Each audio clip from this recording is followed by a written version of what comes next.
Sap BTP അഥവാ sap business technology platform. എന്താണ് sap BTP? ഇത് സാപ്പിൻ്റെ ഒരു ക്ലൗഡ് ടൂൾ കിറ്റാണ്. ഈ ടൂൾ കിറ്റ് ഉപയോഗിച്ചുകൊണ്ട് നമുക്ക് കമ്പനികൾക്ക് വേണ്ടിയിട്ട് പുതിയ ആപ്ലിക്കേഷൻസ് ഡെവലപ്പ് ചെയ്യാനും അതുപോലെ തന്നെ മൾട്ടിപ്പിൾ സിസ്റ്റംസിനെ ഇൻ്റഗ്രേറ്റ് ചെയ്യുന്നതിന് വേണ്ടിയിട്ടും ഡാറ്റയും അതുപോലെ തന്നെ AI എല്ലാം ഉപയോഗിച്ചുകൊണ്ട് സ്മാർട്ട് ഡിസിഷൻസ് എടുക്കുന്നതിന് വേണ്ടിയിട്ടും എല്ലാം ഈ സാപ്പ് BTP നമുക്ക് ഉപയോഗിക്കാൻ സാധിക്കും. ഇതിൻ്റെ ഒരു മെയിൻ അഡ്വാൻറ്റേജ് എന്ന് പറയുന്നത് ഇതെല്ലാം നമുക്ക് ചെയ്യാൻ സാധിക്കുന്നത് without touching the core code of business systems like sap S/4HANA.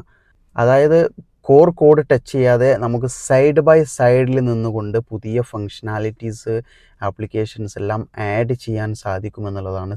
അതിനു വേണ്ടിയിട്ടാണ് സാപ്പ് BTP നമ്മൾ യൂസ് ചെയ്യുന്നത്. പ്രധാനമായിട്ടും 4 ഫങ്ഷണാലിറ്റീസ് ആണ് സാപ്പ് BTP നൽകുന്നത്. ഏതെല്ലാമാണ് ആ 4 ഫങ്ഷണാലിറ്റീസ്? ഒന്നാമത്തേത് ബിൽഡാണ്, രണ്ടാമത്തേത് കണക്ട്, മൂന്നാമത്തേത് അണ്ടർസ്റ്റാൻഡ്, നാലാമത്തേത് ഓട്ടോമേറ്റ്. ഓരോന്നും നമുക്ക് 1 by 1 ആയിട്ട് പരിശോധിച്ച് നോക്കാം. ഒന്നാമത്തേത് ബിൽഡ്. നമുക്ക് സാപ്പ് BTP ഉപയോഗിച്ചുകൊണ്ട് പുതിയ ആപ്ലിക്കേഷൻസിനെ ബിൽഡ് ചെയ്തെടുക്കാൻ സാധിക്കും. അപ്പോൾ സാപ്പ് BTP ഉപയോഗിച്ചുകൊണ്ട് നമ്മൾ പുതിയതായിട്ട് ക്രിയേറ്റ് ചെയ്യുന്ന ഒരു ആപ്ലിക്കേഷനോ അല്ലെങ്കിൽ ഒരു ഫങ്ഷനാലിറ്റിയെയോ ഡെവലപ്പ് ചെയ്തെടുക്കുന്ന മോഡലിനെ സാപ്പ് വിളിക്കുന്ന പേരാണ് side by side extensibility model. അപ്പോൾ ഏതെല്ലാം ടെക്നോളജീസാണ് നമ്മൾ ഇതിനു വേണ്ടിയിട്ട് ഉപയോഗപ്പെടുത്തുന്നത് നമുക്ക് നോക്കാം.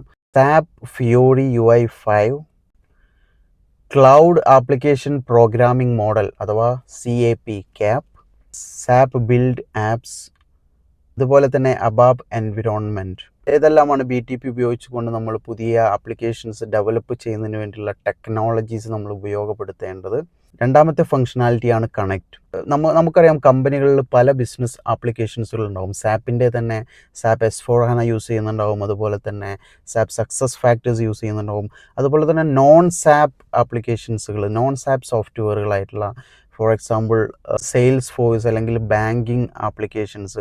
അപ്പോൾ ഈ ആപ്ലിക്കേഷൻസുകളെ എല്ലാം തമ്മിൽ കണക്റ്റ് ചെയ്യുന്നതിന് വേണ്ടിയിട്ട് നമുക്ക് സാപ്പ് BTP ഉപയോഗപ്പെടുത്തുവാൻ സാധിക്കും. ഇതിനുപയോഗിക്കുന്ന ടെക്നോളജിയാണ് സാപ്പ് ഇൻ്റഗ്രേഷൻ സ്യൂട്ട്.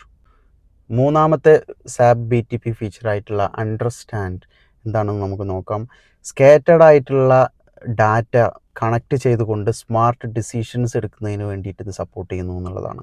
സാപ്പിൻ്റെ ഡാറ്റാബേസ് ആയിട്ടുള്ള സാപ്പ് HANAയും അതുപോലെ തന്നെ സാപ്പ് അനലിറ്റിക്കൽ ക്ലൗഡ് ഉപയോഗിച്ചുകൊണ്ട് ഡാഷ്ബോർഡ്സും അതുപോലെ തന്നെ പ്ലാനിങ്ങും ചെയ്യാൻ നമുക്ക് സാധിക്കും. നാലാമത്തെ ഫീച്ചറാണ് ഓട്ടോമേറ്റ്. ഇത് ഭയങ്കര ഇൻട്രസ്റ്റിങ്ങും അതുപോലെ തന്നെ ഫ്യൂച്ചറിസ്റ്റിക്കുമായിട്ടുള്ളൊരു ഫീച്ചറാണ്. കാരണം AI-യും അതുപോലെ തന്നെ റോബോട്ടിക് പ്രോസസ് ഓട്ടോമേഷനും അതുപോലെ തന്നെ മെഷീൻ ലേണിങ്ങും ഇതെല്ലാം ഉപയോഗിച്ചുകൊണ്ട് റിപ്പറ്റേറ്റീവായിട്ട് നമ്മൾ ചെയ്യുന്ന ടാസ്കുകളെ ഓട്ടോമേറ്റ് ചെയ്യുന്നതിന് വേണ്ടിയിട്ട് സാപ്പ് BTP നമുക്ക് ഉപയോഗപ്പെടുത്താൻ സാധിക്കും. അതിന് നമ്മൾ ഉപയോഗിക്കുന്ന ടെക്നോളജിയാണ് SAP AI core launchpad. ഈ 4 പ്രധാനപ്പെട്ട ഫീച്ചേഴ്സ് ഉപയോഗിക്കുന്നത് വഴി ഡെവലപ്പേഴ്സിന് പവർഫുൾ ആയിട്ടുള്ളൊരു ടൂള് BTP പ്രൊവൈഡ് ചെയ്യുകയാണ്. സാപ്പ് ഏറ്റവും കൂടുതൽ ഇമ്പോർട്ടൻസ് കൊടുക്കുന്ന ഒരു പോളിസിയാണ് ക്ലീൻ കോർ പോളിസി. ആ ക്ലീൻ കോർ പോളിസി എനേബിൾ ചെയ്യാൻ സാധിക്കുന്നത് BTP വഴി ആയിരിക്കും. അതുകൊണ്ട് ഭാവിയിൽ അനന്തമായ സാധ്യതകളാണ് സാപ്പ് BTP ഡെവലപ്പേഴ്സിന് കാത്തിരിക്കുന്നത്.